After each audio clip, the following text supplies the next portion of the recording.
back to the Perry Maroon pregame show, sponsored by First Bank and Trust Company. With me now is Coach Cameron Bennett. He is with us every week before the game. And, Coach, let's talk about Stroud.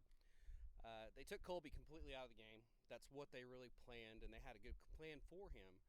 Dawson had a good game. It missed some reads, as you said, last Friday on the post game.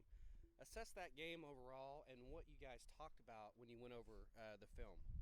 Well, I mean, it's like every week we analyze the film. We say what we did good, and we try to make the corrections for the things we did wrong.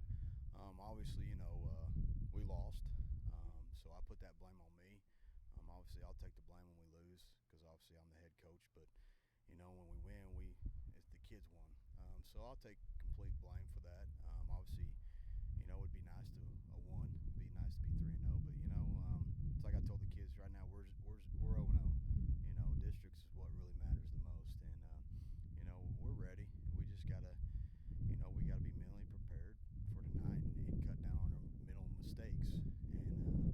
And that's what'll it's up to us if we want to win or lose. If we cut down on our mental mistakes, I think we'll be successful. Well, it seems like week 1 and 2 we were really heavy on the run with Colby and sprinkling of Garrett in there. Is that the plan now to kind of mix in more pass plays because we're getting district play and the district's going to try to take Colby out? They're going to really try to key on him, thinking that's the only weapon we have. Is that kind of the plan going down the road? Yeah, it's always the plan. In a perfect world, you want to be 50-50, but obviously some games you're not. Our mentality going the Crescent game, we wanted to throw a little bit more.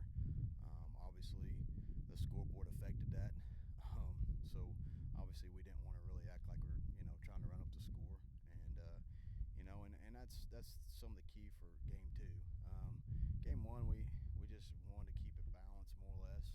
Obviously, a couple mental mistakes at game 2. Of course, the hour delay killed us. I think our momentum. It's a weird game. Weird game, rival. You never know what to expect with a rival either. But that's our main goal. And a lot of the packages we have, it's a run pass play. We just got to make the right reads and read it right, and so we can be successful. Well, let's talk about last week. Obviously, it was an emotional start with Andrew Randall's brother Dustin coming back from Afghanistan. Tell us how that might have affected the team, and also what reaction did Andrew have when he saw his brother at midfield? I don't think it had any discouraging reactions. I don't think it was a distraction. I think Andrew was happy. I mean, shoot, man, he hadn't seen his brother in over a year. I mean, that's exciting. I mean, I was excited for him. And that's what we teach these. Excuse me, we teach these guys. I mean, family's more important than a football game. And that's. I'm just glad we were able to do it. I'm glad that it was successful. And I was glad to be a part of it, and I know some of our coaching staffs was glad to be a part of it. Even Stroud, man, Stroud was excited. Yeah, they were all on board. I mean, wish we could have saw Andrew's reaction, but he had a helmet on. Right. So. I mean, Stroud was very supportive of it, and Coach Erickson, he gets it, and he's a great guy, and obviously, it was exciting. I can attest to Coach Ellerick. He's a great coach. He said if you need anything going forward, let me know. And I wished him luck on the season. He even asked if there's a place where he could listen to the game. And I said, yeah, you can listen to it, and we're going to have a TV broadcast as well. And he goes, oh, you're radio and TV, you're big time. And I said, oh, we kind of try. So, but let's focus on Tonkawa now. Obviously, Coach Kirtley, a legend here. He's been here a long time. Tonkawa back in the Class A days. A big defensive coach. He's really big on that. But they don't do anything real flashy. Let's assess Tonkawa this year defensively and offensively, and what's the game plan against them? Well, I mean, to me, they're going to do what they've always done. Last year their defense, it hadn't changed much. Of course, personnel has changed because they graduated a lot last year. And they're a young team too.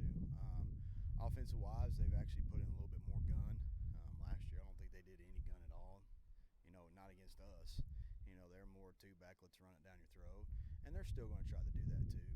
But they're trying to throw in a little bit of passing as well, just because, that'll help them in the long run as well because everybody's going to stack up against their run. But, all in all, I mean, it's Tonkawa. Their defense has probably been the same before I got to Perry.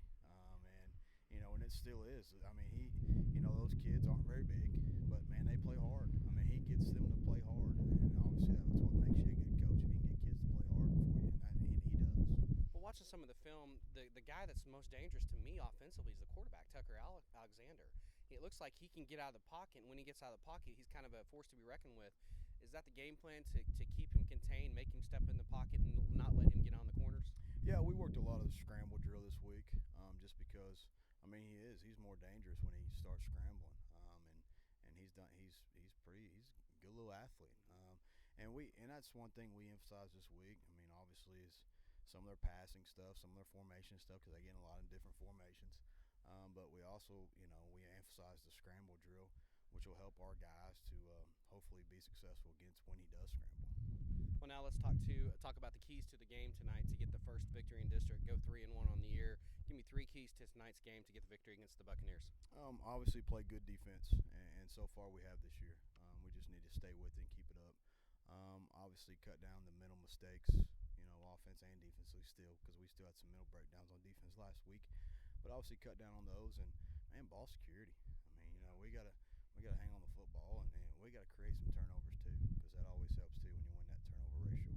Well, defensively, we're doing good. We're giving about 223 a game, I think, passing and receiving, or passing and rushing, but you just mentioned it, the stagnant statistic for our team is 7 fumbles, and we've fumbled 8 times. So that's gonna have to change, and definitely as we get into district, they're gonna start keying in on that kind of stuff because if a running back's holding the ball way out there or quarterback or whatever, these district teams are taught well going forward in our district to get that ball. Well, and that's the key. I mean, obviously we work on it all the time, but you look at the Stroud film. We had a drive going, and all of a sudden we'd fumble, or something bad would happen, or a penalty would shoot us off in the foot, and we can't have that. I mean, we got to be mentally sound, we got to be mentally focused, and we got to just play football, have fun. It's a fun game to play, and we just got to get after it tonight. Well, now it's your time to gloat. We get to the coaches' picks, and yes, you took the lead. You're 8-1. I'm 7-2. I lost the Miami-Nebraska game, but not by much. Miami came and played at Lincoln. They only lost by 10, so you got to give it to me a little bit there. But Nebraska got the win. You got both wins. OU won against West Virginia. So let's turn to this week. Obviously, my Cowboys really sloppy last night, but they got the win. But Texas State at Tulsa and Illinois at Nebraska. What's your picks? I know, really. Texas State. Their first year in the American Texas. Conference. At Tulsa. Oh, Bobcats. wow. Flip a quarter. I'm going to go Texas State. Why not? The Bobcats. Illinois and Nebraska. Oh, man. I'll go with Nebraska again. You think? Yeah, I'm 3-0 with those guys, but yeah, I'll go with Nebraska. I'll take the Bobcats and the Huskers as well. So, you got one more thing to tell us before we get out here. Yeah, unfortunately, and I know this may be news to a lot of people, Mr. Diaz is in a car wreck this afternoon. So, we would like, to keep him in prayers, the family in prayers. Obviously, Hunter's not with us tonight, because to me that's more important in this game.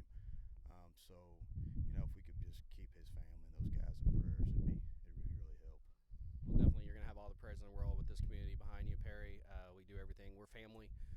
It's just how it is. It's always going to be. But thanks for taking some time with us, and good luck tonight. Get the first district win and that third win on the year. Thanks. Appreciate it. That was Coach Cameron Bennett, your Perry Maroon head football coach, with the pregame interviews. Keep it right here, because on the other side of the break, we're going to have the district roundup and some area teams that we're going to focus on, that we're going to be watching for. And then we'll have another break. We'll have the starting lineups and the opening kickoff with your Perry Maroons visiting the Tonkawa Buccaneers on their homecoming night, trying to give them a spoil. Well, not really a spoil. They're trying to upset them on their homecoming night. So you're listening to Perry Maroon Football on Triple Play Sports.